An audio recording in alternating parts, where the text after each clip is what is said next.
Hi there. Thank you once again for joining me on the program, Your Doctor in COVID. I'm Dr. Mahendra Carpen. I'm the Head of Medical Services and Cardiology at the Georgetown Public Hospital Corporation. We continue our conversations around the COVID-19 pandemic. Remember, if you have any questions or comments, feel free to send a WhatsApp message to 620-6275 or send us an email to docandcovid@gmail.com.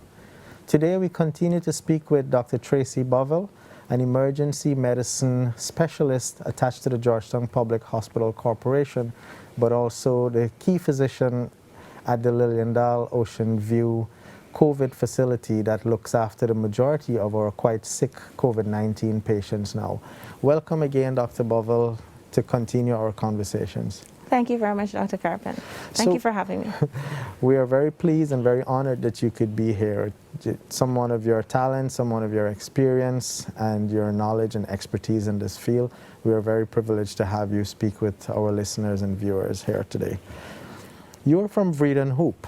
Tell us about your early days of growing up in Vreeden Hoop. So I used to live over at Vreeden Hoop. I'm from Georgetown. I used to live for about 15 years over at Vreeden Hoop with my grandparents on the other side. It was fun. It was fun. Playing, and you have your big yard and you're playing. Oh yeah, that's lots one of of fun. the fun things about the Lots of fruit countryside. trees. Yes. Lots of fruit trees. Are you still in contact with friends and so from that area? Most of my friends in that area have actually migrated, but yeah. Like most of Guyana, right? Yes. we keep turning over our population. Yes. So you're in the midst of managing COVID-19 patients, first at Georgetown Public Hospital and then at the Lilliandale Facility now. If you can recall, what were some of the early challenges that you faced as a leader and a doctor within the Georgetown Public Hospital in the early stages and since then in the COVID-19 pandemic? So one of our early challenges would have been space. Mm-hmm. Catering to all patients, Right. COVID and non-COVID, to ensure that every single person was actually safe.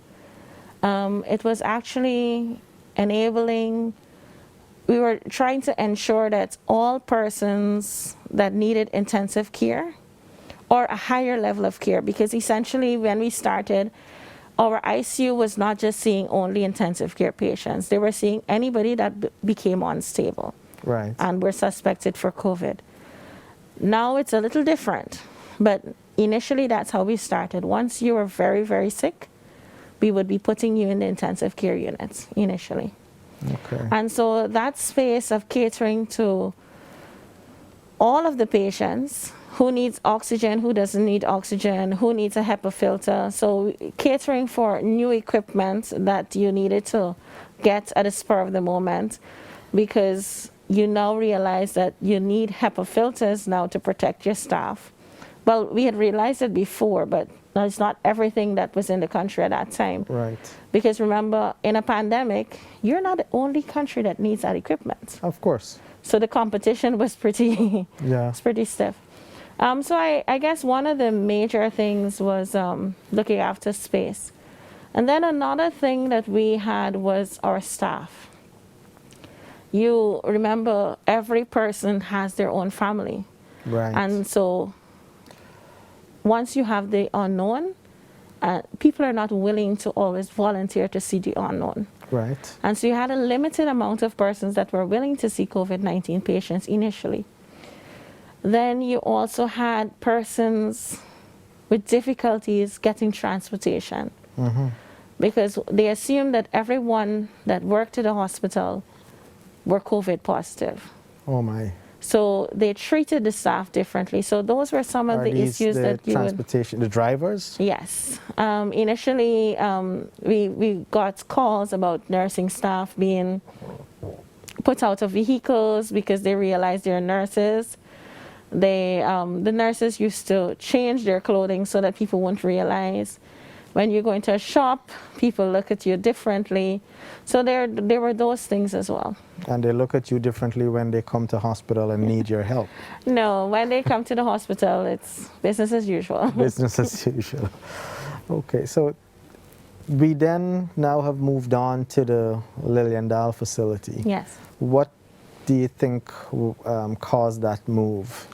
Oh, definitely I can tell you that we needed that facility because we were having too many persons. Too many, or we took an entire floor of the hospital, a hospital that was already full 100%. This is the Georgetown capacity. Hospital? Yes, at the Georgetown Public Hospital. Now, with a hospital that was always full at 100% capacity, you then took an entire ward, an entire floor. So obviously that meant that their need for space for patients to actually still come to the hospital and still be admitted. Right. On top of that, we realized that we had a lot of maternity cases, maternal mothers coming out from the interior locations, and they themselves needed a place to actually stay and to actually receive care and still be safe. Right. And so in order for us to accommodate spacing, adequate distance, and the safety of all persons, and with the increasing numbers that we were seeing at that time, we knew that we had to get another facility to move over. Yeah. So there are some countries who would have moved to developing field hospitals, tents that are usable as hospitals because they're better equipped than regular tents. Do you think that Guyana needed or could have benefited from those facilities? So Guyana, we did do some field exercises, some field areas. We had some field isolation areas. What we did at Georgetown Public Hospital is that we also, when we weren't fully finished with the ICU, we had created a transition area, a tent hospital, right, just in the East Street parking lot, so that the persons that were sick, that were still waiting on their results, they would then wait in this tent hospital area. But we realized that you're now stretching your staff even thin. Right. All right, so you don't want to do that either. So you created a place where everyone can be safely, appropriately, and so you created and you took the entire floor for that. And that's why we ended up taking the entire floor, for the safety of patients and for... And it was necessary. And yes, it was absolutely necessary at that time. How did we find the staff now to then take over a new facility? I know you volunteered and you've been doing a great job. How did you get the rest of the staff, your nursing staff, other physician staff, etc.? So right now, as it is, we have gotten some nursing staff from Diamond Hospital, the Diamond Diagnostic Center. We also got staff from the Ministry of Health. But majority of the staff are coming from GPHC. So what we technically did was pick up the entire intensive care unit, patients, equipment, and staff, and place them at the ocean. Yes, okay. Literally that. And place them directly at the Ocean View facility. And that's how come we have the staffing to cater to these patients. So these were persons that were already seeing COVID-19 patients or COVID-19 suspected patients. So they're quite aware of the protocols. They're already aware of the measures. They have the experience. They have the experience. They have the exposure. So that's how we were able to cater to staffing for that facility in such a short time. Good. And patients are now at the Lilliandale facility, quite a number of them. They're admitted there. What's the process of being admitted there? Can they show up, or is there a different protocol to follow? So for now, since the facility is not fully operational, what we're doing is that the patients go to the Georgetown Public Hospital. They are seen either by the emergency room or the outpatient department as they would have been triaged accordingly. And they will, if they require admission, then and only then they'll come over to the Ocean View facility. But they would have been stabilized by then, and they'll be transported over to the Ocean View facility safely. So the Georgetown Hospital is a necessary stop before? Yes, it is a necessary stop for now until we're fully operational at the Ocean View facility. And that is so for people coming from the hinterland or the out This is so regions? for everyone. For That's so everyone. for everyone, because you don't want people just turning up at the Ocean View facility. Right. And that's very important to note because it is an infectious disease hospital. And so I know that sometimes it's pretty hard for you to say, I'm taking your relative for 14 days. And you can't see your relative, right? What we're doing is actually updating the relatives of the patients every day between the hours of 2 to 5 generally. Sometimes depending on the length of conversation, sometimes you end up informing the relatives until 8 in the night, depending on how many persons we have. But we inform the relatives on a daily basis of how the patients are doing. And if they have their phones, of course, they can speak to their own relatives. But Right. even if they have their phone, we still speak to them. So what are some of the specific protocols for an infectious disease hospital that persons may find different from, you know, a regular Georgetown hospital or so, in terms of visiting, food, all those kind of stuff? So first of all, what we advocate is that persons do not bring anything into the hospital. Okay. We are providing them with linen, as in sheets for their bed. We're providing them with soap, the necessary basic toiletries. If they have toiletries that they wish to bring, they can bring their toiletries, but we're asking for them not to bring everything Right. with them. Because remember, afterwards you'll have to leave and sanitize that area and sanitize all of those things. So it's better for you not to bring anything at all. Okay. Other than your toiletries and maybe one communication device, maybe your cell phone. Visitation, we do not have visitation at all. We do not, technically, if your relative is in hospital, you should be on quarantine. What Right? if you live in the so same in the first place, you're not even supposed to be on the road.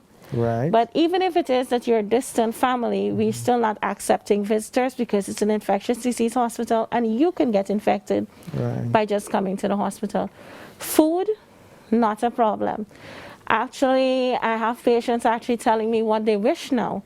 They're like, yes, doc, we want the curry from yesterday and we want to cook up from... Oh, very nice. Yes, the food is quite good. And they're comfortable. And if you have any special diets, we also cater to that as well. So I imagine that persons will be staying on there usually between 10 to 14 days. Yes. In that time, many bonds are formed between staff and patients. Has that been a difficult thing to manage when it's time for that person to leave, or if they do not do well and take a turn for the worse? Oh, well, when they don't do well, yes, that is difficult. When any of our patients don't do well, it is hard because you've actually done everything that you can do. You've actually been there, you've held their hand, you've spoken to them, you've administered most of their medications. So you call them by their names. Right. So you know this person, you know their names. So even if you tell me their names, how many months after, I kind of remember their names. Right. Because I know You that have a person. bond. Yes, you have that bond. When they're persons that are stable and they spend less time with us, we're still so happy still. We're happy that you're going, but you know, we still would want to check on you. And that's why at the hospital as well, what we do talks. We do talks so that every day the nurses go and they do their talks so that they can inform the patients about something about COVID or something about comorbidities or any other illness that's happening, so that you walk away from the hospital a little bit more knowledgeable Right. about medicine. So you not only have the experience of being a patient, you Yes. actually were educated about your condition Right. while you're there. A gentleman actually told me, he said, Doc, so why are they giving me this barley instead of the rice? And he said, I explained to him that, you know, this is another form of you getting your protein. This is another form of you getting your carbohydrates and longer lasting. And he said, and look how this, give me a little bit and I feel full, full, full. I said, you see, that's exactly what I want you to take away. You see the amount and the portion size, and you see what you can eat. It's not expensive, and it's right here, our Guyanese food. Yes. So you can still have your cook-up rice, you can still have your fried rice, you just have it fried barley instead. Right? You have a different version of it, and you can still be happy, healthy, and still have your sugar controlled, which is pretty important to ensure that everybody's blood pressure is controlled, everybody's sugar is controlled during this period of time. Okay, so thank you very much once again, Dr. Bovell, for sharing with us your vast experience and knowledge in the field of COVID-19 and medicine in general. And thank you for the service you're providing to our Guyanese people. Thank you guys for watching and listening to this program. Remember, if you have any questions, feel free to send a WhatsApp message to 620-6275 or send an email to docandcovid@gmail.com. Thank you once again for joining me, and we will continue our conversations tomorrow with Dr. Bovell for some other aspects of the COVID-19 pandemic.